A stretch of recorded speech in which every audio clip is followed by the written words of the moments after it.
வணக்கம். நம்ம சாப்பிட பட்சத்தில் ஒரு மாருதி ஈகோ டிஎல் டெல்லி வண்டி வந்துருக்குது. ஆக்சுவலி பார்த்தீங்கன்னா அண்ணா நம்பூர் தான் அவர். நான் அந்த வண்டி பார்த்தீங்கன்னா அவர் டெல்லியில் தங்கிட்டாப்ல. அதனால் அந்த கிட்ட பார்த்தீங்கன்னா அவர் வந்திருக்கிறாப்ல. அவர் என்ன கேட்டாப்ல, ஆனால் எனக்கு முன்னாடி மட்டும் வந்து எல்இடி லைட் வச்சு கொடுங்கனாப்ல. அதனால் நம்ம என்ன பண்ணிக்கிறோம், ரெட் அண்ட் ப்ளூவில் பார்த்தீங்கன்னா எல்இடி லைட் இந்த வண்டிக்கு வந்து உள்ளுக்குள்ள கிரில்லுக்குள்ள லைட்டை ஃபிக்ஸ் பண்ணியிருக்கிறோம். அது மட்டும் இல்லாமல் மெயினாக வந்து இன்னொன்று அண்ணன் கேட்டாப்ல, அதையும் காட்டிடுறேன்.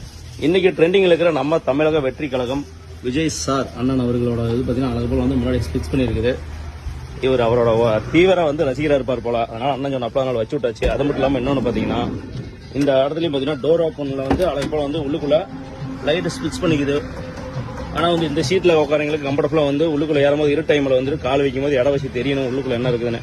அதனால இந்த இடத்துல இது பிடிக்க முடியுது. அதே மாதிரி தமிழக வெற்றி கழகம் விஜயோட போட்டோஸ் பார்த்தீங்கன்னா அந்த பக்கம் அவரோட கட்சி போட்டோம், இந்த பக்கம் நார்மலாக அவரோட போட்டோவும் வச்சு விட்டுருக்குது. ஓகே டன் அண்ணன் சூப்பர்னு சொல்லிட்டாப்ல. சரி நண்பர்கள், இந்த மாதிரி எதுனாலும் சொல்லுங்க, பக்காவா சூப்பராக நம்ம விஐபி பண்ணிக்கலாம். நன்றி, வணக்கம் அண்ணா. தேங்க்யூண்ணா.